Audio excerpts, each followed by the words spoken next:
ये काम अच्छा है। कह दीजिए सुभान अल्लाह। हर अमल से ये काम अच्छा है। अस्सलामु अलैकुम वरहमतुल्लाहि वबरकातुहू। वालेकुम अस्सलाम वरहमतुल्लाह।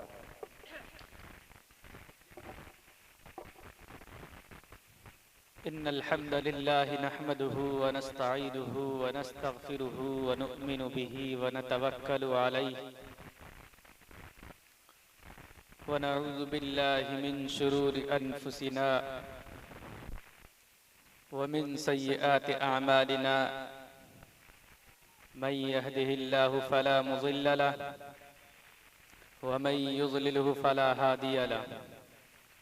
व नशहदु अन ला इलाहा इल्लल्लाहु वहदहु ला शरीका लहु व नशहदु अन्न सय्यदना व मौलाना मुहम्मदन अब्दुहु व रसूलुहु। अम्मा बअद फ़अऊज़ु बिल्लाहि मिनश शैतानिर रजीम। बिस्मिल्लाहिर रहमानिर रहीम। क़ुल अतियुल्लाह व अतियुर रसूल। वक़ाल अल्लाहु तबारक व तआला फ़िल क़ुरानिल मजीद। मा आताकुमुर रसूल फ़ख़ुज़ूहु व मा नहाकुम अन्हु फ़ंतहू।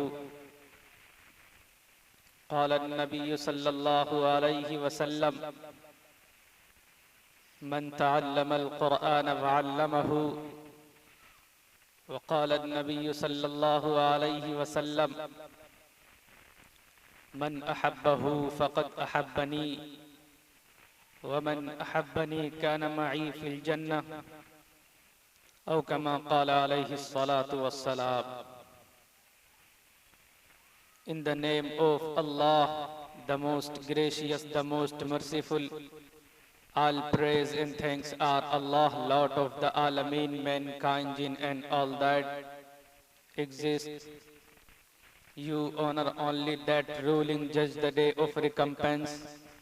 It means the day of resurrection. You only we worship, you only we ask for heart each everything. Guide us to the right path, to the straight way. All praise be to Allah and cherisher, the sustainer of the worlds. And may the blessings and peace be upon the master of prophets, on all of his companions. The primary aim of like that programs has been recognized. There is nothing but to receive some blessing from Allah subhanahu wa ta'ala. नाम अहमद ये वो नाम है जो अगर बे इरादा भी मुँह से निकल जाएगा, राह के संगरेजे बिखर जाएंगे, अहले बेदर्द का दिल पिघल जाएगा। आमना की जरा गोद भरने तो दो, सारे आलम का नक्शा बदल जाएगा। सुनते ही आमदे बुत शिकन की खबर, कुफ्र ईमा के साँचे में ढल जाएगा। कमली वाले फ़कत कमली वाले नहीं, इन पर शैदा है ये आसमानो ज़मी। एक इशारे पे सूरज पलट आएगा, पैर रख दे तो पत्थर पिघल जाएगा। क्या बात। मोहतरम सामईन किराम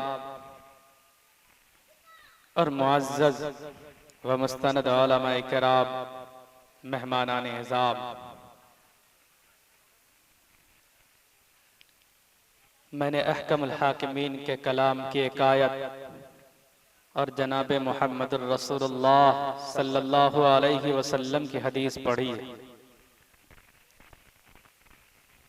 कुछ लोग यहाँ से जाने की कोशिश कर रहे हैं, बस मैं ये चाहता हूँ कि 10 से 15 मिनट आप रुक जाएं, उसके बाद इंशाअल्लाह मैं खुद ही कोशिश करूँगा कि आप यहाँ पर रुके रहें। जो लोग इधर उधर खड़े हैं वो मजमे में आकर के बैठ जाएं। जो लोग इस साइड हैं उन्हें उस नबी का वास्ता देता हूँ जिसके सदक़े में सारी कायनात बनी, और उन्हें उस नबी का वास्ता देता हूँ जिसको इंसानियत के लिए, दुनिया वालों के लिए ताइफ में पत्थर मारे गए। मुसलमानों, तुम्हें तुम्हारे नबी का वास्ता दे करके और तुम्हें तुम्हारी जवानियों का वास्ता दे करके और तुम्हें जो आमना के लख्ते जिगर से, पैगंबर से, इमामुल अंबिया से, वजह तख्लीक कायनात से मोहब्बत है, उस नबी का वास्ता दे करके कहता हूँ कि मजमे में जोड़ करके बैठ जाएं। बैठ जाइए भाई। और लोगों उठो, नबी के लिए उठो, पैगंबर के लिए उठो, और उस नबी के लिए कि जिनकी रातें उम्मत के लिए मांगने में गुजर गई और जिनके दिन उम्मत के मांगने में गुजर गए, बसर हो गए। देखो दोस्तों, तुम्हें आना तो पड़ेगा, इसलिए कि मैं नबी का वास्ता दे रहा हूँ, पैगंबर का वास्ता दे रहा हूँ, वजह तख्लीक कायनात का वास्ता दे रहा हूँ। मेरा ईमान तो ये है, मेरा यकीन तो ये है, अगर नबी पैदा न होते तो ये जमीन बनाई न जाती, अगर नबी पैदा न होते या आसमान अपनी बुलंदी को खो देता। उस नबी का वास्ता दे करके कहता हूं कि मजमे में आ जाए। कुरान करीम, नबी पाक अलैहिस्सलातु वस्सलाम की हदीस, इससे बड़ी दौलत दुनिया के अंदर कोई भी चीज नहीं। कुरान नबी पाक अलैहिस्सलातु वस्सलाम पर नाजिल किया गया 23 साल की कलील मुद्दत के अंदर। कुरान एक ऐसी दौलत है कि इस दौलत से बढ़कर कोई दौलत नहीं है। और मैं ये तो कहता हूं कि कुरान का मुख्तसर सा हिस्सा तराजू के एक पलड़े में रखा जाए और उसी के दूसरे पलड़े में दुनिया की तमाम किताबों को लाकर रख दिया जाए, तब भी वही पलड़ा भारी होगा जिसमें कुरान करीम का मुख्तसर सा हिस्सा होगा। आप कॉपी पेंसिल लेकर के बैठ जाएं, मैं नाम गिनाता हूं। कुरान एक ऐसी किताब है जिसको आसानी के साथ हमारे छोटे छोटे मासूम बच्चे उसको हिफ्ज कर लेते हैं। मैं आज इसी टॉपिक कुरान, हदीस और इसके ज़िम्न में जो बातें आएंगी इंशाअल्लाह मैं आपके सामने रखने की कोशिश करूंगा। कुरान हमारे यहाँ के छोटे छोटे बच्चे, मासूम बच्चे उसको हिफ्ज याद कर लेते हैं। दुनिया की दूसरी किताब याद नहीं की जा सकती और याद भी नहीं करते। कुरान ही सिर्फ वाहिद किताब है जिसको पढ़ना भी सवाब है, जिसका सुनना भी सवाब है। बाकी दुनिया के अंदर जितनी भी ग्रंथ हैं, ना ही इसको पढ़ने से सवाब मिलता है, ना ही सुनने से सवाब मिलता है। आप दूसरी ऑथेंटिक बुक्स देख लीजिए, बाइबल है, गीता है, रामायण है, महाभारत है, मता मरकसी खाबर नयास है, और हिंदू भाइयों की पवित्र ग्रंथ ऋग्वेद, यजुर्वेद, अथर्ववेद, सामवेद है। ये जितनी सारी किताबें, इनको आसानी के साथ याद नहीं की जा सकती और लोग इसको हिफ्ज याद नहीं करते। ये सिर्फ कुरान की खुसूसियत है कि जिसको छोटे छोटे 7 साल 8 साल के बच्चे इसको हिफ्ज याद कर लेते हैं। इसका तजर्बा है मुझे, because I was 11 years old that time। मेरी उम्र जब 11 साल थी उस वक्त मैंने कुरान करीम को हिफ्ज कर लिया था। I remember by all Quran Kareem my completed हाफिज कुरान दैट टाइम। जब मेरी उम्र 11 साल थी मैं कुरान करीम को हिफ्ज कर चुका था। बहुत दूर से चलकर तकरीबन 300 के करीब किलोमीटर का सफर करके हमने यहां पर आपके बीच मेरी हाजिरी हुई। बड़े भाई फैसल रशीदी साहब का फोन आया मेरे पास, उन्होंने कहा कि सुपौल के प्रोग्राम में चलना है आपको। मेरा और कोई प्रोग्राम कैंसिल हो जाए, but it's my the great responsibility to participate for Islamic programmes. मेरा और कोई प्रोग्राम कैंसिल हो जाए मुझे परवाह नहीं है, लेकिन इस्लामी कोई भी प्रोग्राम होता है या शरीक कोई प्रोग्राम होता है, मैं वहां, मेरी कोशिश रहती है मैं वहां जरूर पहुंचता हूं। मेरे भाइयों, मुहम्मदुर रसूलुल्लाह सल्लल्लाहु अलैहि वसल्लम यहां से बहुत दूर मक्कतुल मुकर्रमा में आपकी पैदाइश होती है। जिस घर में आप पैदा हुए 9 फीट लंबा 8 फीट चौड़ा था। आप अलैहिस्सलातु वस्सलाम के अब्बा का नाम अब्दुल्ला था, दादा का नाम ख्वाजा अब्दुल मुत्तलिब, चचा का नाम ख्वाजा अबू तालिब और अम्मा मोहतरमा का नाम आमिना था। आप अलैहिस्सलातु वस्सलाम की उम्र जब 25 साल की होती है, that time every young blood, उस वक्त आप अलैहिस्सलातु वस्सलाम का निकाह हजरत खदीजतुल कुबरा रजी अल्लाह ताला अन्हा से होता है। बड़ी लंबी चौड़ी तफसील है, लेकिन मुख्तसरन यहाँ पर मैं एक बात कहना चाहूंगा। उस वक्त जब आप अलैहिस्सलातु वस्सलाम का निकाह होता है तो वहां पर अबू जहल अबू लहब आकर के कहते हैं ख्वाजा अबू तालिब से, ख्वाजा अबू तालिब, तुम्हारे भतीजे ने जो शादी की है वो सिर्फ इसलिए की है कि उनको दौलत से प्यार है, उनको बिल्डिंग चाहिए, मकानात चाहिए, देयरफॉर उनको दौलत से प्यार है, उनको पैसों से प्यार है, उनको खजाना चाहिए।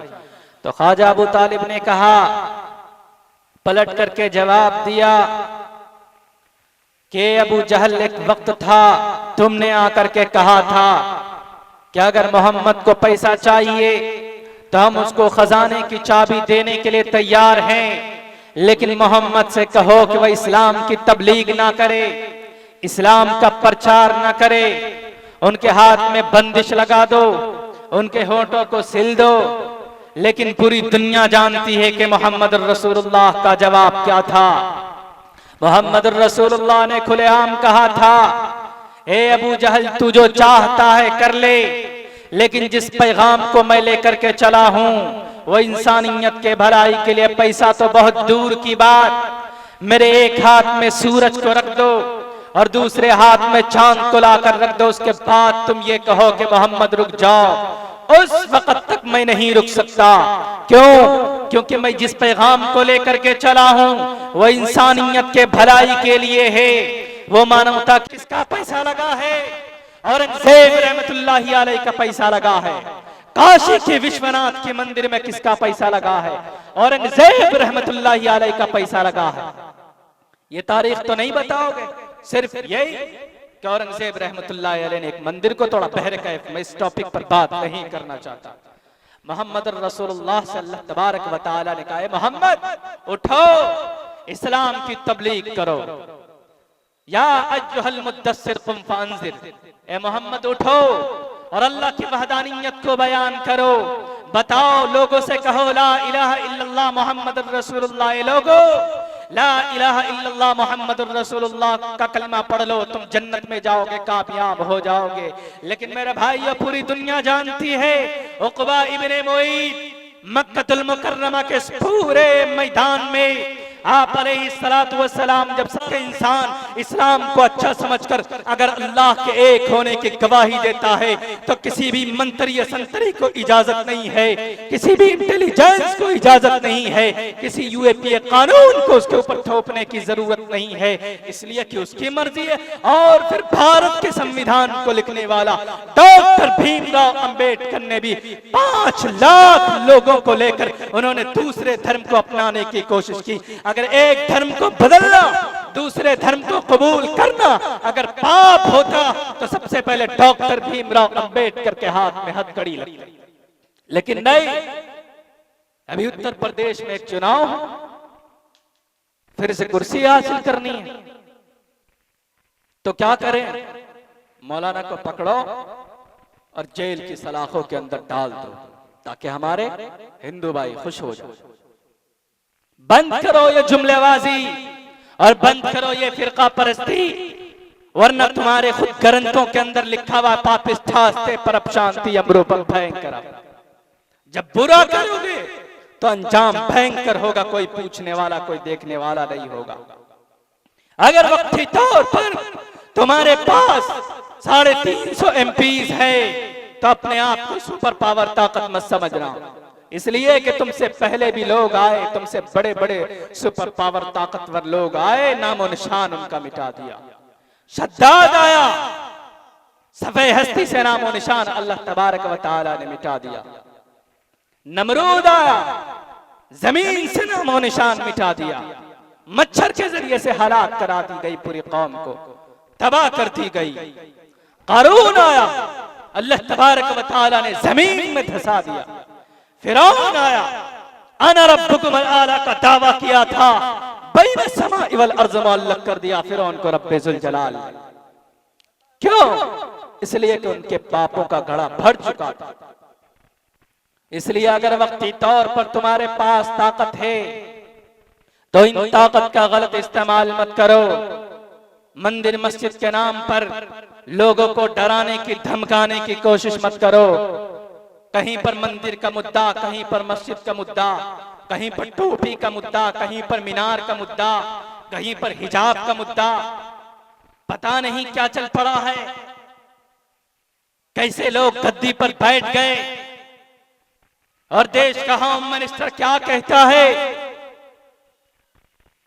पता नहीं अनाप शनाप बकने लगते हैं। जो जबान में जो बात आती है फौरन उसको बोल देते, सोचते भी नहीं कि मैं बोल क्या रहा। कैसे अनपढ़ लोग गद्दी पर बैठ गए और किनको हमने बना दिया सुपर पावर ताकत। क्या कहते हैं देश के होम मिनिस्टर साहब?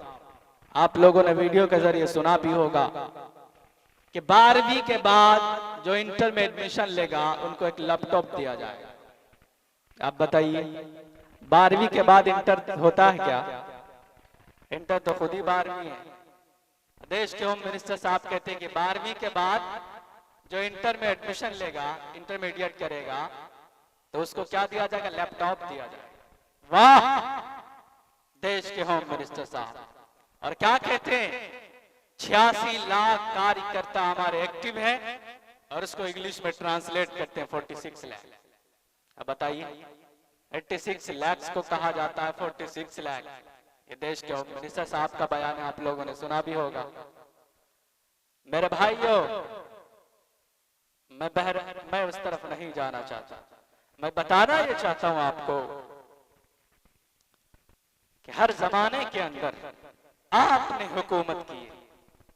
हर जमाने के अंदर मोहम्मद रसूलुल्लाह से लेकर आप अलैहिस्सलातु वस्सलाम से लेकर 30 साल तक खिलाफत राशिदा का जमाना रहा। आपने हुकूमत की। उसके बाद गालिबन बनु अब्बास खलीफा बने। उसके बाद सल्तनत फातिमिया वजूद में आई। उसके बाद सुल्तान सलाहुद्दीन अय्यूबी आए। उसके बाद सल्तनत उस्मानिया कायम रही। उसके बाद तुर्की के अंदर कमालुद्दीन अतातुर्क पाशा, जो अपने कम्युनिज्म से हाथ मिलाने की वजह से अपने कुर्सी दे दी थी। उसके बाद भारत के अंदर 1857 के अंदर मुगल साम्राज्य का खात्मा होता है बहादुर शाह जफर की सूरत में। यह तारीख आपकी है। हर जमाने के अंदर आपने हुकूमत की है, हर जमाने के अंदर। लेकिन आज ये कौम क्यों बुज़दिल हो गई?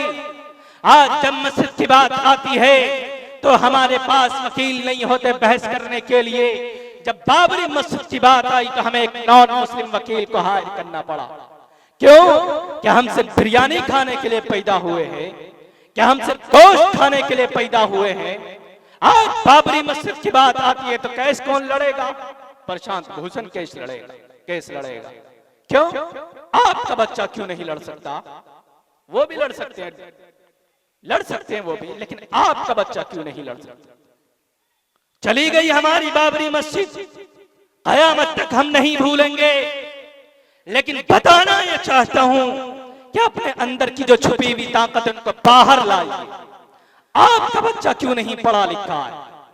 अगर आप ये समझते हैं कि कुरान पर ही सिर्फ कामयाबी है, हदीस पर ही सिर्फ कामयाबी है, तो इसमें कोई शक नहीं है। लेकिन जिस मुल्क में आप रहते हैं उसके जो कानून है, उसके जो लॉ एंड ऑर्डर है, उसका भी जानना जरूरी है। नहीं तो मौलाना कलीम, उमर गौतम की तरह ये लोग अंदर डालते रहेंगे।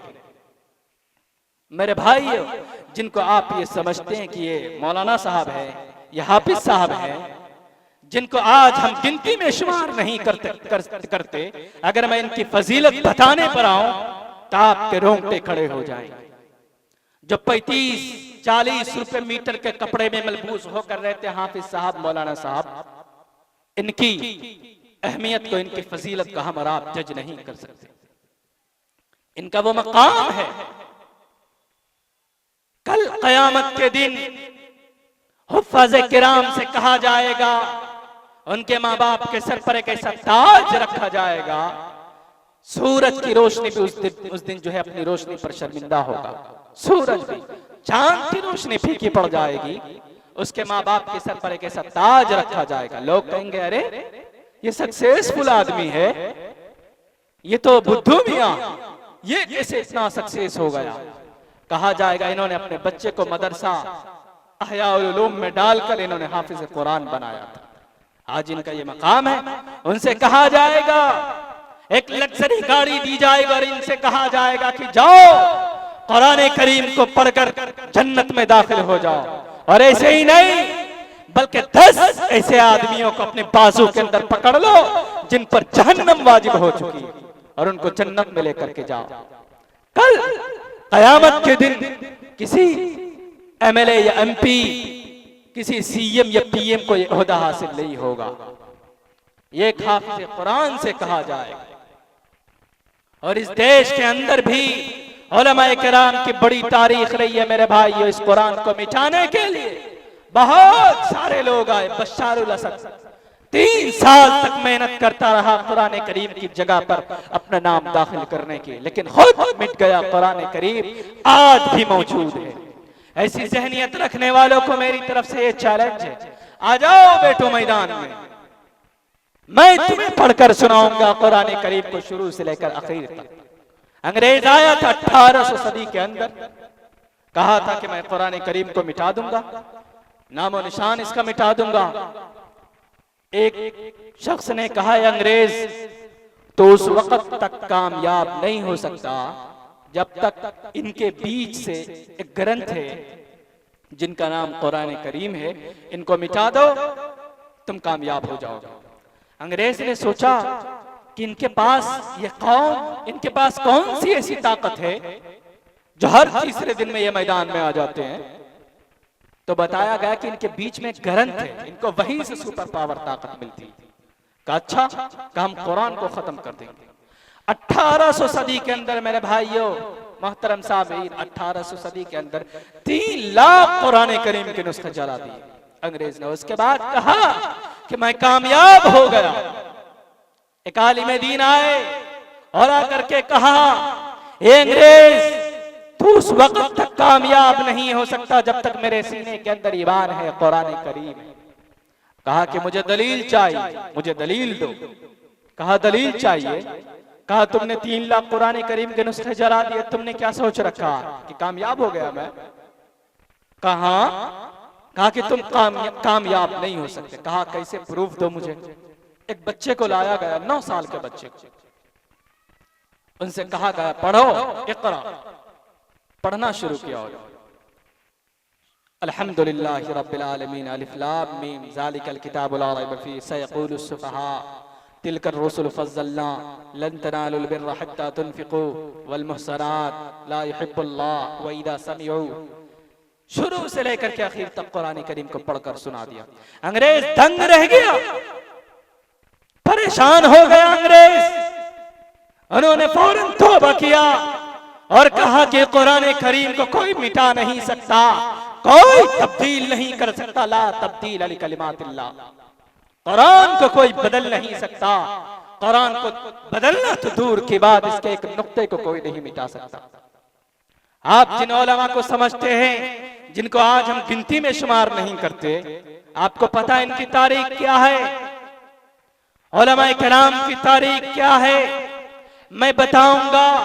लेकिन उससे पहले मैं ये भी बता दूं कि आज मुल्क हिंदुस्तान के अंदर मुसलमानों को किस किस चीजों से, किस किस चीजों का सामना करना पड़ रहा है। आज क्या हो रहा है मुसलमानों के साथ, आप बताइए मुझे जरा।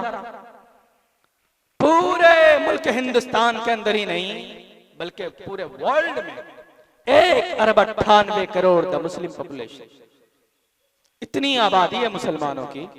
इसके बावजूद भी बर्मा में मुसलमान मारे गए, इसके बावजूद भी फिलिस्तीन की माएं बहनें वहां की चीखती रही, चिल्लाती रही कि अय्यूब के औलादो, सुल्तान सलाहुद्दीन के औलादो, तुम कहां हो, कहां पर सो गए तुम?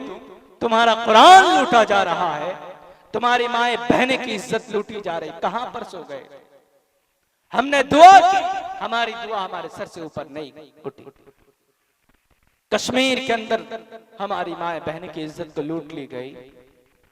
हमने बहुत सारे हम में से लोग ऐसे जिन्होंने दुआ तक नहीं की, और जिनने भी दुआ की तो हमारी दुआ कबूल नहीं होती। क्यों? अल्लाह से रिश्ता टूट चुका है, कुरान से मोहब्बत खत्म हो चुकी है, नबी पाक अलैहिस्सलातु वस्सलाम से रिश्ता टूट चुका है। इस वक्त पूरे देश के अंदर 1,98 द मुस्लिम पॉपुलेशन, लेकिन आपको पता है पूरी दुनिया के अंदर तकरीबन 10 अरब की तादाद है लोगों की। इनमें सबसे बड़ी कम्युनिटी, सबसे बड़ा पॉपुलेशन, सबसे बड़ी आबादी क्रिश्चियन की। और ये क्रिश्चियन अपने धर्म को कन्वे और फैलाने के लिए जितनी मेहनत वो करते हैं, तारीख के अंदर ये बात नहीं मिलती कि शायद दूसरे धर्म के लोग इतनी मेहनत करते हैं। इनका इतना बड़ा गुरु, इतना बड़ा राइटर, लेकिन उन्होंने पता मोहम्मद रसूलुल्लाह के बारे में क्या लिखा कि मोहम्मद रसूलुल्लाह सबसे महान इंसान। उन्होंने द 100 बुक के अंदर ये बात लिखी। मेरे भाइयों, नबी पाक अलैहिस्सलातु वस्सलाम के आमद से पहले मैं बता दूं आपको, आज जिस तरीके से बुराई आम हो चुकी है, उसी तरीके से मक्कतुल मुकर्रमा के पूरे मैदान में, मक्कतुल मुकर्रमा के पूरे शहर में बुराई आम हो चुकी थी। नबी पाक अलैहिस्सलातु वस्सलाम की आमद से पहले इंसान के खून का प्यासा था, और इंसान के खून को बहा रहा था। एक बाप अपने लख्ते जिगर को कत्ल कर देता, एक बाप अपनी बेटी को कत्ल कर देता, एक बाप अपनी बेटी को जिंदा दरगोर कर देता, एक कबीला दूसरे कबीले को कत्ल कर देता। इंसान के खून का प्यासा था। मुझे याद पड़ता है मोहम्मद रसूलुल्लाह की आमद से पहले मुअर्रिख इस्लाम मौलाना अब्दुल माजिद दरियाबादी रहमतुल्लाहि अलैह तहरीर करते हैं, अरब की सरजमीन पर एक बादशाह रहता था जिसका नाम उमर था। उमर की लड़ाई, उमर का झगड़ा कबीला बनु तमीम से होता है। कबीला बनु तमीम के इंसानों ने उमर के किसी आदमी को कत्ल कर दिया। उमर गुस्से में आकर के कहता है, जब तक मैं कबीला बनु तमीम के इंसानों को कत्ल नहीं कर देता, 100 इंसानों को कत्ल नहीं कर देता, उस वक्त तक मैं चैन से नहीं बैठूंगा।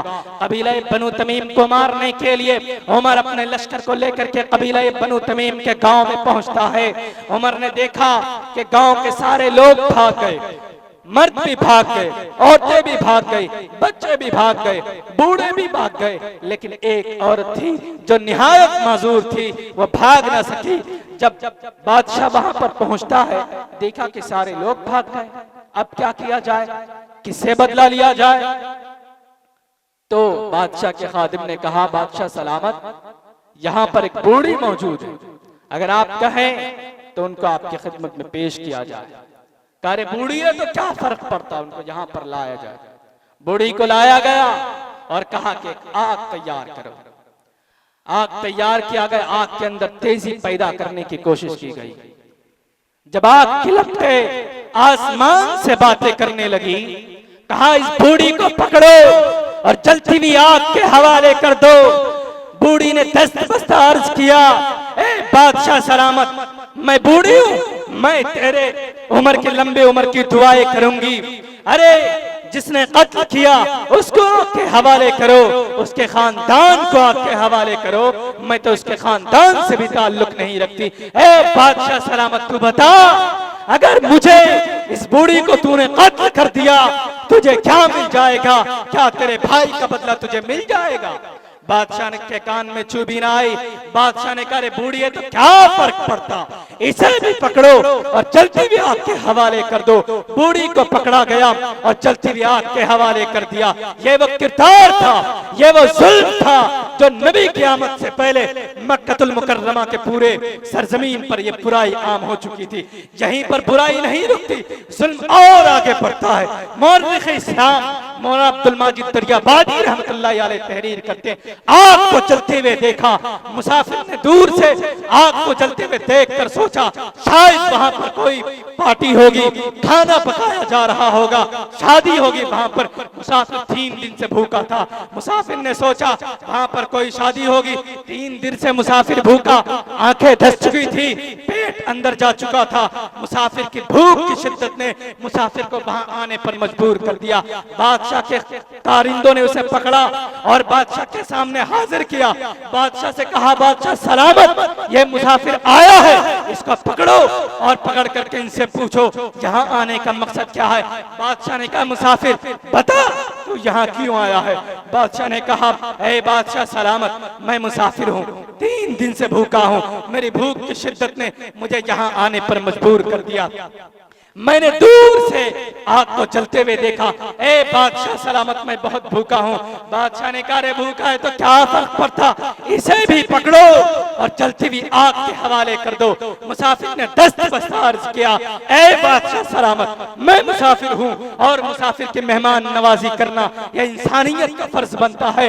लेकिन बादशाह ने कहा, अरे मुसाफिर तो क्या फर्क पड़ता, इसे भी पकड़ो और जलती हुई आग के हवाले कर दो। मुसाफिर को पकड़ा गया, जलती हुई आग के हवाले कर दिया। यह वो किरदार था, यह वो जुल्म था जो नबी की आमद से पहले मक्कतुल मुकर्रमा की पूरे रुए जमीन पर यह बुराई फैल चुकी थी। एक बाप अपनी जिंदा बच्ची को जमीन के अंदर गाड़ देता।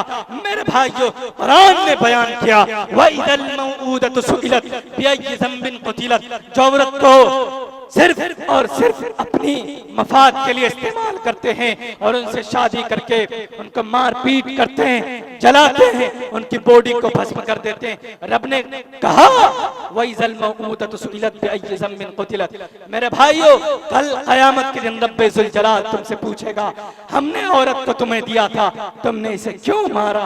और पता औरत क्या है? She are integral part of your life, तुम्हारी जिंदगी का वो हिस्सा। अल्लाह तबारक व तआला ने कहा, औरत को हमने इसलिए पैदा किया, we made the woman for your security, तुम्हारी इज्जत और आबरू की हिफाजत के लिए हमने औरत को पैदा किया। आज जो लोग औरतों को मारते हैं, पीटते हैं, सिर्फ शादी करते हैं और वो ये समझते हैं कि ये हमारी नौकर है, नौकरानी है, तो ये गलत सोच है।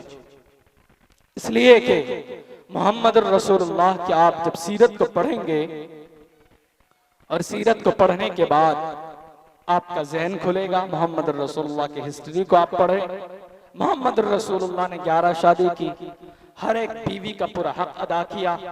आप अलैहिस्सलातु वस्सलाम यहाँ तक के हजरत आयशा रजी अल्लाह ताला अन्हा जब पानी पीती थी, आप अलैहिस्सलातु वस्सलाम की हदीस है कि आप अलैहिस्सलातु वस्सलाम भी अपने लब को वहीं पर रखते थे जहां पर हजरत आयशा रज़ी अल्लाह ताला अन्हा ने रखा था।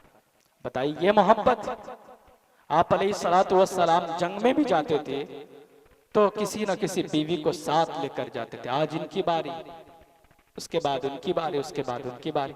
आप अलैहिस्सलातु वस्सलाम रेस भी लगाते थे, दौड़ लगाते थे, हजरत आयशा के साथ दौड़ लगा, मोहब्बत से रखते थे हजरत आयशा को। मेरे भाइयों, ये मदारिस बताना ये चाहता हूं, मदारिस इस्लामिया, इनकी अहमियत को आप कम मत समझो। इसलिए कि आपको पता है अंग्रेज जब आया था उन्होंने देख लिया था ये वो कौम है। आप क्यों भूल जाते हैं अपनी ताकत को? आप ही थे, 313 थे आप, 1000 के नाक में नकेल डालकर आपने गुलाम बना दिया था। 60 लोगों को लेकर खालिद इब्ने वलीद ने 60,000 के नाक में नकेल डाल दिया था। क्यों भूल जाते अपनी ताकत को आप? 1857 के जंग के अंदर अंग्रेजों ने देख लिया था, 1414 से उलमाए कराम को तख्ते-ए-दार पर लटका दिया गया था। उस वक्त मौलाना शौकत साहब ने कहा था, अंग्रेज तेरी बाजू के अंदर इतनी ताकत नहीं है जो उलमाए कराम के खून की गर्मी को तू ठंडा कर सके, तेरे अंदर इतनी ताकत नहीं है। उस वक्त जो डॉक्टर हेडगेवारकर ने कहा था, जो आरएसएस का प्रमुख माना जाता था, जो हिंदू महासभा का लीडर माना जाता था, उस वक्त उन्होंने कहा था कि अगर इस दुनिया के सिस्टम को, अगर इसकी तारीख को कोई कौम बदल सकती है तो वो उलमाए किराम की जमात, वो मुस्लिम कौम है जो हिंदुस्तान की एक तारीख को, जो मोहब्बत है, इसको अगर एक जगह जमा कर सकती है तो मुसलमान कौम। उस वक्त उन्होंने डॉक्टर हेड के वालकर ने कहा था, मेरे भाइयों, अंग्रेज आया था हिंदुस्तान की सरजमीन पर, सबसे पहले कौन खड़े हुए थे? शाह इस्माइल शहीद रहमतुल्लाह अलैह। अंग्रेज के दांत को खट्टे करने के लिए कहां के पड़े हुए थे? मदारिस के पड़े हुए थे। शेखुल हिंद रहमतुल्लाह अलैह कहां के पड़े हुए थे? मदारिस के पड़े हुए थे। चार पाई पर लेटकर अंग्रेज के खिलाफ लड़ते रहे। कहां के पड़े हुए थे? मदारिस के पड़े हुए थे। मौलाना अशरफ अली थानवी रहमतुल्लाह अलैह अंग्रेज से मुकाबला करने के लिए आगे बढ़ गए। कहां के पड़े हुए थे? मदारिस के पड़े हुए थे। मौलाना शौकत साहब ने कहा था शेखुल हिंद को, ए शेखुल हिंद, अपना फतवा बदल दो। शेखुल हिंद ने कहा, अगर मैंने अपना फतवा बदल दिया लोगों का ईमान बदल जाए। कहां के पड़े हुए थे? मदारिस के पड़े हुए थे। इसलिए जो लोग ये चाहते हैं, जो जालिम लोग ये चाहते हैं मदारिस को बंद करो, उन लोगों से मैं ये कह देना चाहता हूं, मदारिस को बंद करना ये बंद करो, अपनी जबान को तुम बंद करो। अगर आज भी मुल्क हिंदुस्तान से या किसी भी दूसरे कंट्री से अगर जंग होती है तो सबसे पहले मैदान में कौन होंगे? तुम्हारे फौजी अफसरान नहीं होंगे। सबसे पहले उलमाए किराम की जमात होगी, यह मुस्लिम कौम होगी जो बातिल ताकत से मुकाबला करेगी, उनको मुंह तोड़ जवाब देगी। ये मुसलमान कौम आज जिनको तुम हिंदुस्तान के अंदर घुसपैठी करार देते, आज तुम ये समझते हो कि हिंदुस्तान के बिल्कुल बकबक बेकार लोग हैं। आज तुम ये समझते हो। मेरे भाई, आप अगर मजबूत हो जाएं, मुत्तहिद हो जाएं, तो दुनिया की कोई ताकत आपका बाल बांका नहीं कर सकती। ये मैं नहीं कह रहा, अल्लाह खुद कहता है। मुत्तहिद लोगों पर अल्लाह की रहमत आती है और मुंतशिर लोगों पर अल्लाह की रहमत नहीं आती। जंगे उहद के मौके पर क्या हुआ था? 70 सहाबी तकरीबन शहीद हो गए। क्यों? मुंतशिर हो गए। अल्लाह ने कहा, अच्छा नबी के खिलाफ वर्जी करोगे? 70 सहाबी शहीद हो गए। मेरे भाइयों, हाफिज कुरान की फजीलत, उलमाए किराम की फजीलत, नबी के बाद अगर किसी का दर्जा है तो वो उलमाए किराम का दर्जा है, हाफिज कुरान का दर्जा है। एक वाकया मेरे जहन में आया, मैं आपको बताता चलूं। और रात का एक गवर्नर था, वो मदरसा आया और मदरसा आकर के मदरसे के मौलाना साहब से कहा कि आपके जो यहाँ के जो बच्चे हैं, आज से मैं इनकी खिदमत की जिम्मेदारी लेता हूँ, इनको खाना वगैरह सब मैं खिलाऊंगा। कहा कि ठीक है। वो खाने में लग गए, इंतजाम करने में लग गए, खुद ही खाना बना रहे, खुद ही खाना ला रहे। मदरसे के बच्चे तो होते ही थोड़े बहुत शरारती।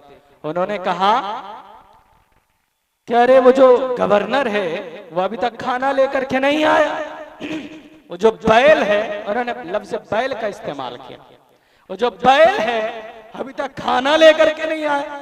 और इत्तेफाक की बात यह थी कि वो गवर्नर गेट के पास पहुंच चुका था, उन्होंने सुन लिया। वो गया मौलाना साहब के पास, कहा मौलाना साहब आपके बच्चे तो बड़े बदतमीज हैं। कहा क्या हुआ? कहा कि उन्होंने तो मुझे बैल का कह रहा कि वो बैल अभी तक खाना लेकर के नहीं आया। कहा कि ये सब कोई बात नहीं है, इनको छोड़ दीजिए, बच्चे हैं, तालिब इल्म है। कहा कि नहीं, मैं खाना नहीं दूंगा, खाना नहीं खिलाऊंगा। मौलाना ने उनकी आंख में आंख मिलाकर दो टोक लफ्जों में कह दिया, जब तक अल्लाह तबारक व तआला तुमसे दीन की खिदमत ले रहा था तो ले रहा था, आज से अल्लाह ने अपनी रहमत तुझसे हटा ली है, अब अल्लाह तबारक व तआला तुझसे दीन की खिदमत नहीं लेना चाहता। वो गवर्नर चला गया। रात को नींद के आगोश में जाता है, क्या देखता है? मैदान महशर कायम, मैदान महशर बर्पा, वहां पर हिसाब व किताब हो रहा। हाफिज कुरान को बुलाया गया वहां पर। हाफिज कुरान को बुला करके कहा, फरिश्तों से इनको बगैर हिसाब व किताब के जन्नत में दाखिल कर दो। कहा अच्छा, कहा हाफिज कुरान को बुलाया गया, उनको बगैर हिसाब व किताब के जन्नत में दाखिल करने का ऑर्डर दे दिया गया। वो जाने लगे। हाफिज कुरान में से किसी ने कहा, अरे वो हमारा बैल नहीं दिख रहा है, वो बैल कहाँ? कहा वो तो गवर्नर था ना, दुनिया में बहुत दौलतें थी उनके पास, पैसों का अंबार था, उनका हिसाब किताब हो रहा होगा। कहा कि नहीं, अल्लाह तबारक व तआला से हम सिफारिश करेंगे, हम बैल को साथ लेकर के जाए। उनकी आंख खुलती है, बहुत बेचैन हो जाता है वो गवर्नर, फौरन सुबह को भाग कर आता है मौलाना साहब के पास और आकर के कहता है, मौलाना साहब मुझसे गलती हो गई, मैं माफी चाहता हूँ, आज से मैं इन तालिब इल्म का खर्चा उठाने के लिए तैयार हूँ। कहा कि ठीक है, कहा आप अपने तालिब इल्म को बुलाइए, मैं उनसे कुछ कहना चाहता हूँ। तालिब इल्म को बुलाया गया, हाफिज कुरान को बुलाया गया और उनसे कहा कि तुम मुझे जो भी कहो, चाहे तो बैल कहो, चाहे तो गधा कहो, कुछ भी कहो, आज से मैं तुम्हारी जिम्मेदारी, तुम्हारा खर्चा मैं खुद उठाऊंगा। लेकिन हाँ, एक बात ये कहना चाहता हूं कि कल कयामत के दिन मुझे भूलना नहीं। ये हाफिज कुरान की फजीलत है, आज जिनको हम गिनती में शुमार नहीं करते मेरे भाई। अल उलमा वरसतुल अंबिया, उलमा नबी के वारिस हैं, ये आप क्यों भूल जाते हैं? अगर उलमा खत्म हो जाए, नामो निशान उलमा का मिट जाए इस धरती से, हाफिज कुरान को मिटा दिया जाए, मदारिस को बंद कर दिया जाए, चंद साल गुजरने नहीं पाएंगे, आपकी लाशें सड़कों पर बिखरी हुई मिलेंगी, कोई नमाज जनाजा पढ़ाने वाला नहीं होगा। जी, आज जिनको हम ये समझते हैं कि यार ये तो मौलाना साहब है, ये तो हाफिज साहब, ज्यादा से ज्यादा इनकी तनख्वाह तो 7-8 हजार होगी, ये चटाई पे बैठ के और टूटी चटाई पे बैठकर रोटी तोड़ते हैं, वहां पे बैठकर 6-7 हजार इनकी तनख्वाह है। लेकिन अल्हम्दुलिल्लाह, गर्व है इस बात पर कि आपकी कौम के अंदर आपके बेटे, आपके भाई और आपकी बहनें हाफिजा बनती है और आपके भाई हाफिज कुरान बनते हैं और आपका बेटा एक आलिम दीन बनता है, आपके लिए गर्व की बात है। ये आलिम दीन वो जानते हैं जालिम ताकत, ये वो कौम है, अगर इस कौम के अंदर हाफिज जिंदा रहेगा, आलिम एक उलमा इकराम अगर जिंदा रहेंगे, हाफिज कुरान जिंदा रहेंगे, ये अगर सर पर कफन बांध लेते हैं तो ये शेखुल हिंद बन जाते हैं। ये अगर सर पर कफन बांध लेते हैं, ये टीपू सुल्तान बन जाते हैं। कौन टीपू सुल्तान? वो टीपू सुल्तान जो बैक वक्त अपने दोनों हाथों से तलवार चलाया करता था। हिंदुस्तान के अंदर कोई ऐसा योद्धा पैदा नहीं हुआ। टीपू सुल्तान से गद्दारी की किसने?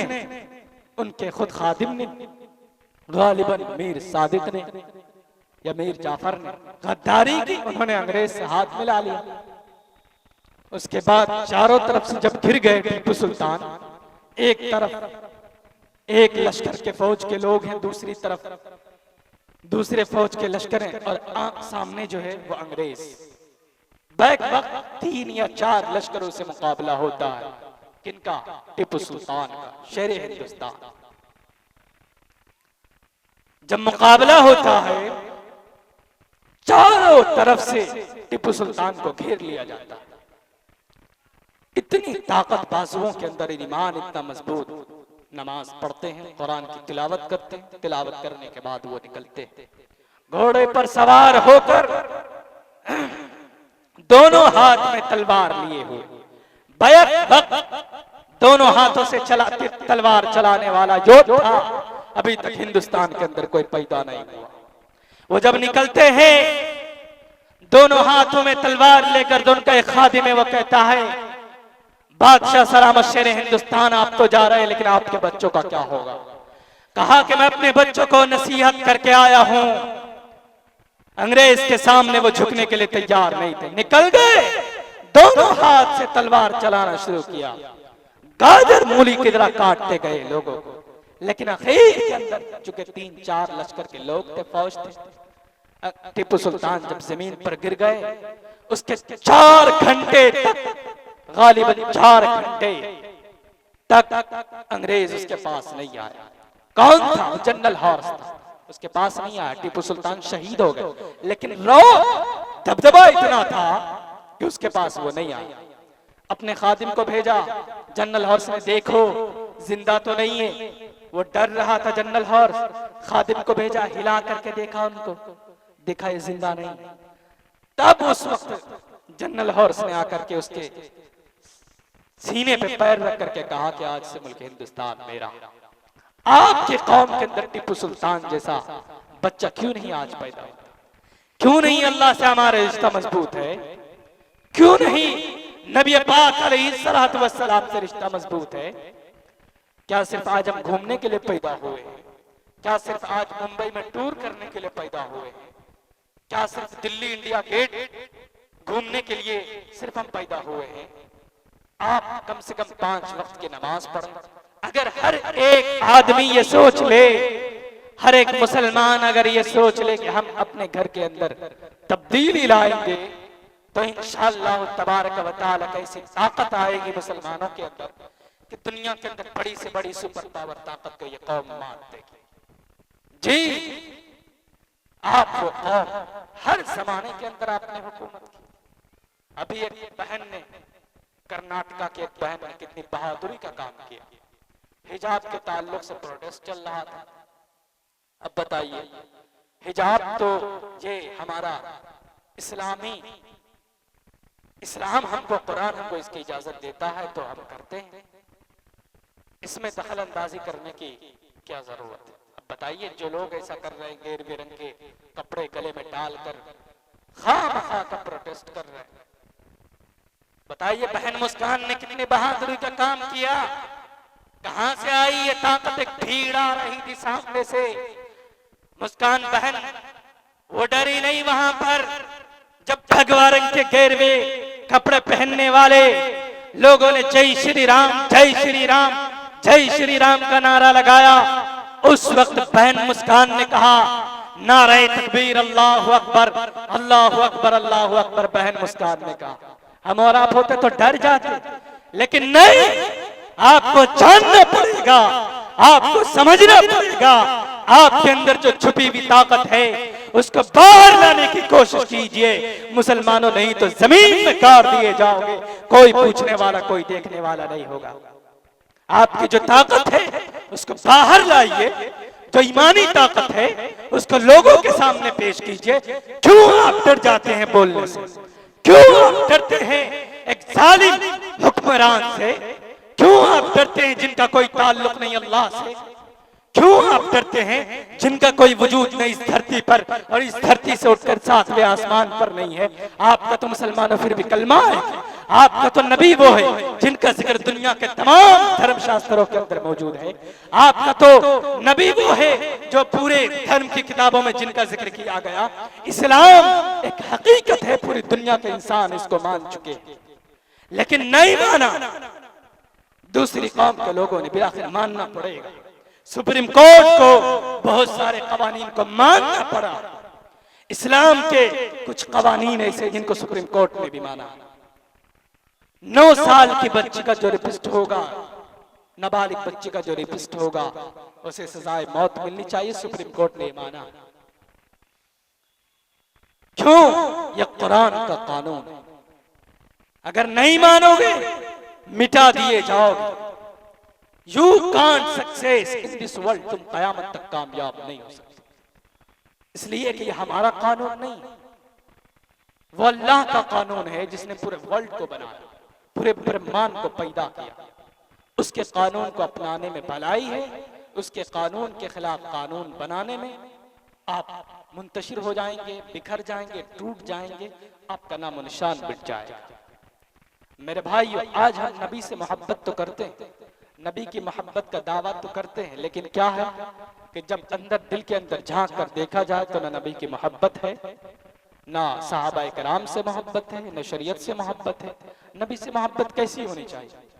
मैं बताऊं आपको, नबी ने एक मर्तबा ग़ज़वा तबूक के मौके पर ऐलान किया कि जिस सहाबी के पास जो है ले आओ, जिसके पास जितना है ले आओ। एक सहाबिया थी, नबी पाक अलैहिस्सलातु वस्सलाम पर ईमान ला चुकी थी, कुरान पर ईमान ला चुकी थी। उन्होंने कहा, वो वहां पर उठी, उनके पास कुछ भी नहीं था। मेरे भाई ये जरा गौर कीजिए, वो सहाबिया के पास कुछ भी नहीं था। एक दूध पीता बच्चा था, वो दूध पीते बच्चे को नबी पाक अलैहिस्सलातु वस्सलाम की बारगाह में हाजिर करती है और कहती है कि अल्लाह के रसूल, मेरे पास इस बच्चे के अलावा कुछ भी नहीं है, आप इस बच्चे को अपनी बारगाह में कबूल कीजिए। कहा कि मेरी बेटिया, मेरी नूरे नजर लगते जिगर, जंग में नेजा चलाना पड़ता है, तलवार चलानी पड़ती है, नौजवान काम आते हैं, ये तेरा दूध पीता बच्चा किस काम आएगा। वो सहाबिया बोलती है, जवाब देती है, मेरे भाइयों, उसके जवाब को सोने के पानी से लिखने के काबिल मैं समझता हूँ। उस सहाबिया ने जवाब दिया, मैं जानती हूँ अल्लाह के रसूल, जंग में नेजा चलाना पड़ता है, तलवार चलानी पड़ती है, जवान काम आते हैं, लेकिन मेरे दूध पीते बच्चे के अलावा मेरे पास कुछ भी नहीं है। मैं इस बच्चे को हाजिर करती हूँ आपके पास, ताकि अगर आप जंग में जाएं, अगर दुश्मन की तरफ से आने वाला तीर अगर आपके सामने के जानिब से आए तो आप मेरे बच्चे को सामने के जानिब कर दे, ताकि आपका जिसमें अथर बच जाए। अब बताइए, ऐसी मोहब्बत अगर बगल से, साइड से अगर तीर आए तो मेरे बच्चे को दाएं जानिब कर दे, बाएं जानिब से आए तो मेरे बच्चे को बाएं जानिब कर दे, ताकि आपका जिसमें अथर बच जाए, आपको चोट ना। ऐसी मोहब्बत नबी पाक अलैहिस्सलातु वस्सलाम से हजरत अबू बकर सिद्दीक रज़ियल्लाहु ताला कितनी मोहब्बत करते थे मोहम्मद रसूलुल्लाह से। एक मर्तबा कहा अबू बकर सिद्दीक और हजरत उमर रज़ियल्लाहु ताला से कि जाओ, तुम्हारे पास जो कुछ भी है मेरे बारगाह में लेकर के आ जाओ, जितनी दौलत, जितनी अपनी वसत के मुताबिक हो सके ले आओ। तो उमर ने सोचा, हर मर्तबा तो अबू बकर बाजी मारने जाता, आज तो मेरे पास दौलत है, अबू बकर के पास तो कुछ नहीं है। अच्छा, गए दोनों, अबू बकर के पास जो भी था, जितना था, झाड़ू लगाई घर में, जितना निकला सब नबी की बारगाह में। उमर गए, आधी दौलत तकरीबन आधी दौलत को नबी की बारगाह में लाकर के पेश कर दिया। तो अल्लाह तबारक व तआला होना तो ये चाहिए था कि नबी पाक अलैहिस्सलातु वस्सलाम को ये कहना था, अबू बकर तुम कितना लाए हो, उमर तुम कितना लाए हो, लेकिन नहीं, जहां पर अल्लाह तबारक व तआला ने कहा मोहम्मद रसूलुल्लाह से, मोहम्मद ऐसे मत पूछो, बल्कि यूं कहो, अबू बकर तुमने कितना छोड़ा, उमर तुमने कितना छोड़ा। मोहम्मद रसूलुल्लाह ने कहा, अबू बकर तुमने कितना छोड़ा, उमर तुमने कितना छोड़ा। तो उमर ने कहा, यहाँ भी अबू बकर बाजी मार ले गए। अबू बकर ने जवाब दिया, जो था सब नबी की बारगाह में। उमर ने कहा कि हुजूर अल्लाह के रसूल, आधी दौलत आपकी बारगाह में, आधी दौलत मेरे घर। ये थी नबी से मोहब्बत, ये थी मोहम्मद रसूलुल्लाह से मोहब्बत। आज हम नबी से मोहब्बत करने का दावा तो करते हैं, हमारी जिंदगी के अंदर आप देख लीजिए, मजबूरी है तो खैर कोई बात नहीं है, नमाज की आप कज़ा कर लेते हैं, लेकिन अगर मजबूरी नहीं है, उसके बावजूद भी आप जानबूझकर हमेशा आप नमाज छोड़ने के जब आदी बन जाते हैं, तो अल्लाह तबारक व तआला आपसे गोया कि रहमत को छीन लेता है। जब रहमत बरकत आपसे छीन लेगा तो आप गुमराह हो जाएंगे, आपको कोई काम नहीं आएगा। कम से कम जो जवानी दी है अल्लाह तबारक व तआला ने, उस जवानी को नबी के लिए, पैगंबर से मोहब्बत के लिए कम से कम अल्लाह के रास्ते में आप निकालें। सिर्फ ये नहीं है कि 40 दिन के चिल्ले में चले जाएं तो नबी से मोहब्बत हो जाएगी, नहीं मेरे भाई, ये जलसा जुलूस करना भी नबी से मोहब्बत की अलामत है और करना चाहिए। जो लोग ये करते हैं, मैं मुबारकबाद पेश करता हूं। ये इसलिए करना चाहिए ताकि तारीख को सामने रखा जाए, इस्लाम को सामने रखा जाए, इस्लाम की तारीख को सामने रखा जाए। ये करना चाहिए। हमारी तारीख को कौन बताएगा, कौन बताएगा? जो लोग ये समझते हैं जलसा करने से क्या फायदा होता है। आओ मैं तुम्हें बताता हूं, इस्लाम की तारीख को जहां पर लोग बयान करते हैं, उलमा की फजीलत को बयान करते हैं, मदारिस की अहमियत को बयान करते हैं, और मीडिया के जरिए से कौम के लोगों को एक सबक दिया जाता है, मीडिया के जरिए से हुकूमत तक बात पहुंचाई जाती। ये इस्लाम का और ये जलसा जुलूस करने का ये फायदा होता है। जी मेरे भाई, लेकिन आज ये कौम पूरी बुज़दिल बन गई। आज अल्लाह से रिश्ता टूट चुका है। क्यों नहीं आप अल्लाह से रिश्ता मजबूत करते मेरे भाई? अगर अल्लाह से रिश्ता मजबूत करेंगे, कामयाबी आपके दामन में। मुंतशिर हो जाएंगे, बिखर जाएंगे तो बुखारा, समरकंद, बहुत सारी तारीखें हैं बुखारा और समरकंद की। मैं ज्यादा लंबी तफसील में नहीं जाऊंगा, चूंकि बहुत तवील सफर करके मैं यहाँ तक पहुंचा हूँ। और मैं दुआ करता हूँ इस कमेटी वालों के लिए कि अल्लाह तबारक व तआला इनको हर मोड़ पर और हर परेशानी में कामयाबी अता फरमाए। और बड़े भाई फैसल रशीदी साहब, जो फख्र सीमांचल ही नहीं बल्कि फख्र हिंदुस्तान है और मुल्क हिंदुस्तान में जाने जाते हैं, उनके फोन के जरिए से मेरी आप तक हाजिरी हुई। और जब मैं वहां से निकला तो बड़ी परेशानी के साथ तकरीबन रात के 11:30 बजे मैं यहाँ पर पहुंचा। वहां से मैं दिन के 12 बजे चला था, 11:30 बजे जो है आपके यहाँ आपके इस इलाके में मैं यहाँ पर पहुंचा। बड़ी परेशानियों का सामना करना पड़ा। कई सारे बस के जरिए से बस को चेंज करना पड़ा मुझे। और मैं सोच रहा था पता नहीं मेरी शिरकत हो पाएगी कि नहीं हो पाएगी, लेकिन अल्हम्दुलिल्लाह मैं बहुत शुक्रगुजार हूँ आप लोगों का कि आप लोग इतनी मोहब्बत के साथ मुझे सुन रहे हैं। और मैं यकीन मानिए कि मैं दिल की गहराइयों से आई thank from the bottom of my all person of my all friends. दिल की गहराइयों से तमाम लोगों का शुक्रिया अदा करता हूँ। वो इसलिए कि अभी दिन के तकरीबन 9:36 हो गए, तकरीबन मुझे 1 घंटा हो चुका है। तो अभी तक आप लोगों में और आप लोगों का जो ज़ौक़ है और जो शौक़ है वो बिल्कुल मेरी तरफ मुतवज्जे है। मैं देख रहा हूँ और जहाँ तक देख रहा हूँ कि मजमा बढ़ता जा रहा है। और कल जो है जो ऐसा सफ़र हुआ मेरा कि धूल मिट्टी खाते हुए आपके बीच मेरी हाजिरी हुई, बहुत लग रहा शायद इसलिए मेरी आवाज़ भी डाउन हो रही है। आइंदा इंशाअल्लाह अल्लाह ने हयात रखा तो इंशाअल्लाह आइंदा फिर मेरी मुलाकात होगी। लेकिन अखीर के अंदर एक बात मैं कहना चाहूँगा, और आप लोगों के दुआओं के जरिए इंशाअल्लाह ये जो परेशानी जो है ना, जो बस के जरिए सफ़र करना पड़ रहा है, बार बार चेंज करना पड़ रहा है, कई सारे मेरे प्रोग्राम भी इस वजह से कैंसिल भी हो गए हैं। इंशाअल्लाह आप लोगों की दुआ रही तो इंशाअल्लाह आइंदा साल कुछ ना कुछ अल्लाह नज़्म कर देगा। लेकिन अखीर के अंदर एक बात मैं कह करके अपनी बात को इख्तिताम करूंगा, वो ये है कि उलमा की जो फजीलत है और हाफिज कुरान की जो फजीलत है और मदारिस की जो अहमियत है और कुरान करीम एक ऐसी दुनिया की वाहिद किताब है जब अल्लाह ने कुरान को उतारा, Allah send down to the earth to teach the people and for all mankind in the world and entire world. तमाम इंसानों के लिए कुरान को अल्लाह ने हिदायत बना दिया।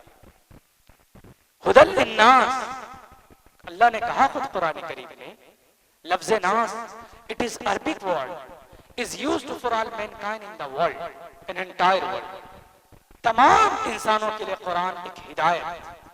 अगर कोई ये कहता है कि कुरान सिर्फ मुसलमानों की किताब है तो वो गलत कहता है। आप उनसे कहें कि कुरान सिर्फ मुसलमानों की किताब नहीं, आपके ग्रंथों के अंदर कुरान का जिक्र है, आपके ग्रंथों के अंदर मोहम्मद रसूलुल्लाह का जिक्र है। चाहे वो हिंदुस्तान के अंदर खड़े होकर पेशाब करने का जिसे तरीका मालूम ना हो, या गद्दी पर बैठकर जो लोग नाजायज गद्दी का इस्तेमाल करते हैं, कोई भी लोग हो, कुरान सबके लिए हिदायत है, तमाम इंसानों के लिए कुरान हिदायत है। आखिर के अंदर एक बात यही कहना चाहूंगा, कुरान करीम के हवाले से एक वाकया मुझे याद आ रहा है, वो वाकया बयान करके इंशाअल्लाह मैं अपनी जगह लेता हूँ। वो वाकया यह है कि इब्ने बतूता एक बहुत बड़ा सयाह गुजरा है। उसने पूरी दुनिया का सफर किया। सफर करते करते एक गांव में जब वो पहुंचा, फजर का वक्त था, अजान हो चुकी थी। अजान के बाद जो लोगों की जो भीड़ हुई मस्जिद के अंदर, पूरी मस्जिद भर गई। इब्ने बतूता बैठा रहा वहां पर। एक बूढ़े से अर्ज किया कि क्या वजह है कि फजर का वक्त है और इतने लोगों की भीड़ जमा हो गई, फजर में तो इतने लोग नहीं आते। कहा कि एक राज है। कहा कि वो राज मुझे बता दीजिए। कहा कि बता नहीं सकता। नमाज हो गई, जमात हो गई। उसके बाद इब्ने बतूता वहां पर बैठा रहा, ताक में लगा रहा कि वो बूढ़ा जब आएगा तो मैं उनसे पूछ कर रहूंगा। इब्ने बतूता ने कहा, चाचा जरा बताइए तो सही वरास की बात क्या है। कहा कि बेटा तू जिद करता है तो मैं बता देता हूं। बहुत पहले की बात है, इस गांव में एक हाफिज़ कुरान आया था। उसका काम ये था, वो रात दिन में जाता था लकड़ियां काटने के लिए, और वो मस्जिद में इमामत करता था, दीन की वो तबलीग करता था। वो दीन की तबलीग करते करते एक दिन की बात है, वो जब लकड़ी काट कर अपने घर वापस होता है, उसकी माँ रोती, माँ से अर्ज करता है। वो उस गांव में जब पहुंचा था तो उस गांव में उसका कोई नहीं था, एक बूढ़ी थी, उसको उन्होंने अपनी माँ बना लिया था। जब वो घर में पहुंचता, देखा कि माँ रो रही, माँ से पूछा कि आप क्यों रो रही, तो कहा कि बेटा इस गांव का एक दस्तूर है, इस गांव में हर साल सैलाब आता है, सैलाब में तूफान आता है, उसमें एक नई नवेली लड़की को दुल्हन बना करके, एक लड़की को, जवान लड़की को दुल्हन बना करके समंदर में डाला जाता। वो इसलिए कि जो समंदर में तूफान आता है वो तूफान आने से रुक जाए। तो कहा इसमें रोने की क्या बात है, आज तेरी बहन का नंबर है। कहा घबराने की जरूरत नहीं है, डोंट वरी, मैं तैयार हूं। कहा कि तुम कैसे, वो तो लड़की चाहिए। कहा कि पुलिस वाले कारिंदे जब आएंगे वो रात को आएंगे, रात को समंदर में डाले जाएंगे, मुझे जोड़ा पहना कर एक डोली में मुझे बिठा दो, मैं जाऊंगा। वो लड़का, वो माँ कहने लगी तू तो मेरे बुढ़ापे का सहारा है, अगर तू चला गया तो मैं किसके सहारे जीऊंगी। कहा माँ घबराइए मत, मैं लौट कर आऊंगा, मुझे अपने रब पर, रब्बे जुल जलाल पर यकीन है। अगर मेरी मौत है तो दुनिया की कोई ताकत मुझे नहीं रोक सकती अल्लाह के पास जाने से। अगर मौत नहीं है तो दुनिया की कोई ताकत मुझे मार नहीं सकती, समंदर का कोई तूफान नहीं मुझे मार सकता। दुल्हन का लिबास पहनाया गया, डोली पे बिठा दिया गया। मुखिया, जो गांव का मुखिया था, उसके कारिंदे आए, पुलिस वाले आए, उसको लेकर के समंदर में डाल दिया गया। दस्तूर ये था कि सुबह जाते वो डोली को उठाकर लाते, मुखिया के कारिंदे गए वहां पर, जब देखा अरे लड़की नहीं लड़का, हमने तो लड़की रखा था, लड़की को डोली के अंदर डाला था। वो दौड़कर भाग गए, मुखिया से अर्ज किया जनाब अजीब माजरा है। कहा क्या हुआ, हमने लड़की बंद किया था, लड़का है। और वो उसको मर जाना चाहिए, आज तक ऐसा कभी नहीं हुआ, कोई जिंदा समंदर से वापस नहीं लौटा, ये तो जिंदा है। मुखिया अपने कारिंदे को लेकर के समंदर में पहुंच गया। वो जब वहां पर पहुंचता है, देखा वहां पर ये तो लड़का है, जिंदा है। गांव में एक भीड़ लग गई, उसको सामने लाया गया, उससे पूछा गया तूने ये कैसे किया। चलो मैं मान लिया कि तू दुल्हन का लिबास पहनकर समंदर में चला, क्या समंदर में तूफान नहीं आया? कहा आया था। कहा फिर तुमने क्या किया? कहा जब समंदर का पानी मेरे टखनों तक आया तो मैंने कुरान को पढ़ना शुरू किया। जब समंदर का पानी मेरे घुटनों तक आया, मैंने कुरान को पढ़ना शुरू किया, और कुरान की बरकत से समंदर में जो तूफान आने वाला था वो वापस चला गया। मुखिया ने कहा कि मुझे विश्वास नहीं है, आज भी तुझे दुल्हन का लिबास पहनाकर समंदर में डाल दिया जाएगा। कहा ठीक है, मुझे मंजूर है। लिबास पहनाया गया। दूसरे दिन भी वही वाकया। मुखिया ने कहा समंदर में तूफान नहीं आया था? कहा आया था। कहा फिर तूने क्या किया? कहा वही किया, कुरान पढ़ना शुरू किया। कहा 3 बार की बात ज्यादा मजबूत होती है। कहा अच्छा, कहा ठीक है, मुझे मंजूर है। समंदर में डाल दिया गया। उसके बाद फिर वही वाकया हुआ, कुरान पढ़ना शुरू किया, और अल्हम्दुलिल्लाह कुरान की बरकत से वो बच जाता। गांव में भीड़ लगी हुई है, लोग उसको बड़ी अजीब नजर से देख रहे हैं। मुखिया ने हाफिज कुरान से कहा ये तूने कैसे किया? कहा समंदर का पानी मेरे टखनों तक आया, मेरे घुटनों तक आया, मेरे गले तक आया, मेरी नाक तक आया, करीब था कि मेरी सांसें निकल जाती, मेरे जिस्म से मेरी रूह निकल जाती, लेकिन मैंने कुरान को पढ़ना शुरू किया, मैंने रब्बे जुल जलाल के कलाम को पढ़ना शुरू किया, और समंदर का पानी वहीं से वापस चला गया। मुखिया ने कहा अच्छा। कहा मुखिया ने कहा मुझे भी कुरान पढ़ना। कहा कि पहले गुस्ल कराया गया, उसके बाद कुरान पढ़ाया गया, और पूरा गांव इस्लाम कलमे को पढ़ा, इस्लाम से माला माल हो गए। ये वो कुरान की फजीलत है, एक हाफिज कुरान की अहमियत है। इमाम शाफी रहमतुल्लाह अलैह ने एक किताब लिखी, लिख करके उसको देखा, उसमें कमी नजर आई, फिर उसको तस्हीह किया, सही किया। उसके बाद फिर दूसरी मर्तबा देखा, फिर कमी नजर आई, फिर सही किया, फिर चौथी मर्तबा इमाम शाफी ने कहा मैंने 70 मर्तबा देखा, 70 मर्तबा कमी नजर आई। मैंने उनको एक साइड पर रखा, एक कोने पर रखा और कुरान करीम को देखा। मैं कहने पर मजबूर हो गया, रब्बे जुल जलाल से बढ़कर दुनिया के अंदर कोई किताब नहीं है जो कुरान से बढ़कर हो, अल्लाह के कलाम से बढ़कर हो, नबी पाक अलैहिस्सलातु वस्सलाम की हदीस से बढ़कर। ये कुरान करीम की फजीलत है। कल कयामत के दिन यूं ही नहीं कहा जाएगा कल्लू मियां से कि तुम जन्नत में चले जाओ, कल्लू मियां से कहा जाएगा तुम जन्नत में जाओ। कहा क्यों? कहा तुमने अपने बच्चे को मदरसा आया उलूम में डालकर हाफिज कुरान एक आलिम दीन बनाया था, इसलिए तुम जन्नत में जा रहे हो। मेरे भाइयों, जो जालिम लोग, खद्दार लोग कुर्सी पर बैठकर गद्दी का नाजायज इस्तेमाल करते हैं, उनसे मैं ये कह देना चाहता हूं, कल कयामत की सुबह तक तुम कामयाब नहीं हो सकते। तुम कुरान को बदलना चाहते हो, तुम मस्जिद को मिटाना चाहते हो, तुम हदीस मुबारका को मिटाना चाहते हो, कयामत तो आसानी के साथ आ सकती है, लेकिन तुम कुरान को तब्दील नहीं कर सकते, हदीस को नहीं मिटा सकते।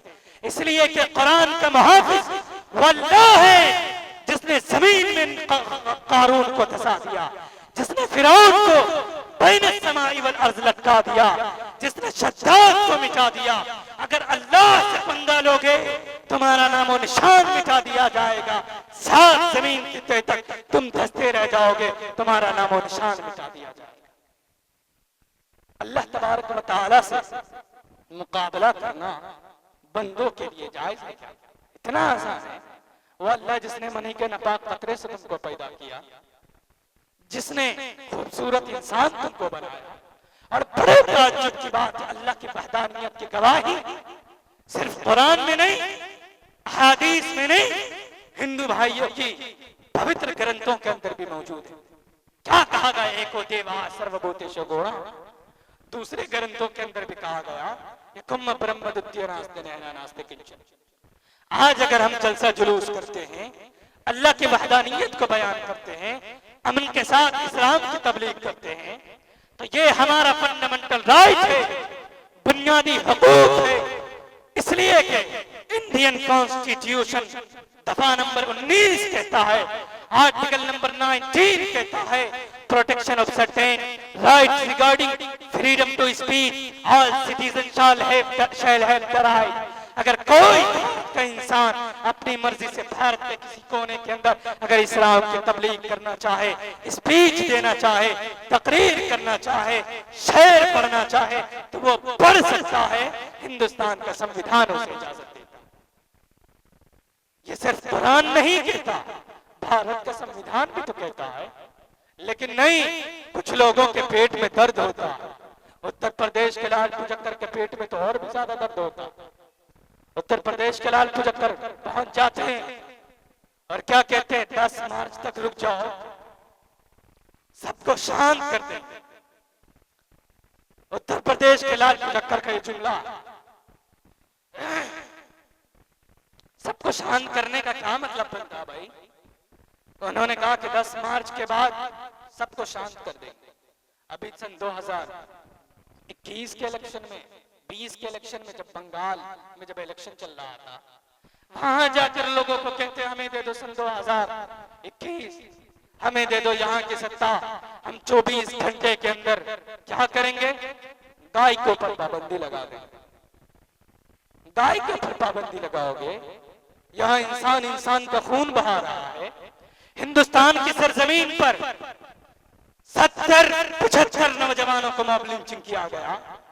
उसके ऊपर तो कोई कानून तुम नहीं बनाते, उसके ऊपर कोई इलिगेशंस नहीं लगाते। क्या करोगे जी? हम 24 घंटे के अंदर फूंक मार देंगे, गाय के ऊपर पाबंदी लगाएंगे। गाय के ऊपर बाद में पाबंदी लगाना। पहले जो इंसान का खून बहा रहा है, इनके ऊपर पाबंदी लगाओ, इनके ऊपर कानून बनाओ। इनके ऊपर तो कानून नहीं बनाते। मस्जिद के मुद्दे को लेकर के आ जाएंगे, टोपी के मुद्दे को लेकर के आ जाएंगे। सारे भाषणों को तुम्हारे समझते हैं ये हिंदुस्तान के लोग, तुम्हारी जुबान काटेंगे भारत के लोग। तुम जो ये समझते हो कि नापाक साजिश के तहत हम गद्दी पर फाइज हो जाएंगे, वक्ती तौर पर तुम हो सकते हो, लेकिन वो दिन दूर नहीं, ये वो कौम है, ईमानी ताकत जब इनके पास वापस आएगी और इंशाअल्लाह जरूर आएगी, तो तुमसे मुकाबला करेगी ये ताकत, ये मुसलमान कौम तुमसे मुकाबला करेगी। और अब तक, अब से पहले मुसलमानों का कोई रहबर नहीं था, लेकिन अब आ चुका। हम उनको सपोर्ट करेंगे इंशाअल्लाह। हम अपनी बाजुओं के अंदर ताकत पैदा करेंगे। क्यों हम ये सोचते हैं कि फलां को अधिकार देंगे या फलां की तरफ रहनुमाई करेंगे तो हम निकल जाएंगे? नहीं, आप अपनी शरीयत को देखकर, आप अपनी शरीयत के हिसाब से, आप अपने जहन के मुताबिक उलमाए किराम से मशवरा लेकर के फैसला लें कि हमें अपनी जिंदगी के अंदर कौन सा फैसला लेना बेटर होगा। या आप खुद भी कर सकते हैं। मुसलमानों, आखिर के अंदर यही कहूंगा कि आप दुनिया के अंदर रह करके नमाज पढ़ें। 60 से 70 साल की जिंदगी है, क्या लेकर के जाना है? जितना पैसा मदारिस के अंदर, मकातिब के अंदर, खानकाहों के अंदर, मदारिस के अंदर, मकातिब के अंदर पैसा आप खर्च करेंगे, यही पैसा कल कयामत के दिन आपको कामयाब बनाएगा। ऐसे ही नहीं कहता, आप उलमाए किराम से मोहब्बत करेंगे तो आप इंशाअल्लाह, मेरा ईमान तो यह है कि जन्नत में जाएंगे। क्यों? असहाबे कहफ का कुत्ता अल्लाह के नेक बंदों से मोहब्बत करने की बुनियाद पर जन्नत में जा सकता है, तो फिर नबी का चाहने वाला, पैगंबर से मोहब्बत करने वाला और कुरान से मोहब्बत करने वाला, हाफिज कुरान से मोहब्बत करने वाला, आलिम दीन से मोहब्बत करने वाला क्यों नहीं जन्नत में जा सकता? जा सकता। आप अपने अल्लाह से रिश्ता मजबूत करिए। अपने ईमान का सौदा करते वक्त एक चीज जरूर सोचिएगा कि इस देश के अंदर जो हमारे अकाबिर हजरत शेखुल हिंद रहमतुल्लाह अलैह, उनको जब इस्लाम की जरूरत पड़ी कि मुझे माल्टा जाना है, तब वहां पर पहुंच गए, वहां पर इस्लाम की तबलीग की। उनको जब जरूरत पड़ी मौलाना कासिम नानोतवी रहमतुल्लाह अलैह को कि उत्तर प्रदेश की सरजमीन पर इस्लाम की तबलीग करना है, तब वहां पर पहुंच गए। मौलाना फजल खैराबादी को माल्टा जाने की जरूरत पड़ी कि वहां पर इस्लाम की तबलीग को लेकर के जाना है, इस्लाम को फैलाना है, वहां पर पहुंच गए, लेकिन ईमान का सौदा नहीं किया। अंग्रेज ने कहा मौलाना कासिम नानोतवी रहमतुल्लाह अलैह से, अपने हाथ मिला लो, शेखुल हिंद से कहा, लेकिन नहीं, उन्होंने अंग्रेज के सामने सर पर कफन बांध करके कहा था, तेरे अंदर इतनी ताकत नहीं है जो मुसलमानों के अंदर से ईमान को निकाल ले। अंग्रेज को लोहे के चने चबवाने पर मजबूर कर दिया, यहां से ब्रिटिश गवर्नमेंट को भगाने पर मजबूर करने का काम ये कौम, इस कौम ने किया। इस कौम के अंदर इतनी ताकत थी। आप इनको एक मर्तबा जरूर सोचे। आप मेरे भाइयों, आपके घर के बगल के अंदर, आप जिस जगह पर आप रहते हैं, आपका ये फरीजा बनता है, अखलाकी फरीजा बनता है कि आपके घर का पड़ोसी आपसे नाराज ना हो, आपके घर का पड़ोसी भी आपसे खुश हो, आप उनको तकलीफ ना दे। आज जो लोग जय श्री राम के नाम पर मुसलमानों को परेशान करते हैं, उनको मैं ये सबक देना चाहता हूँ। मेरे खुद घर के बाजुओं के अंदर, घर के जस्ट राइट नाउ एकदम बिल्कुल करीब सट करके पूरे 20,000 आबादी के अंदर सिर्फ एक घर हिंदू का घर, अब बड़े शान और शौकत के साथ वो वहां पर जिंदा है और जी रहा है। क्यों? भाईचारगी के साथ हम लोग जीते। और नबी पाक अलैहिस्सलातु वस्सलाम की हदीस है, तुम्हारे घर का पड़ोसी चाहे हिंदू हो के मुसलमान हो, तुमसे खुश रहना चाहिए। अगर तुम उनको तकलीफ दोगे, परेशान करोगे, कल कयामत के दिन आपको जवाब देना पड़ेगा।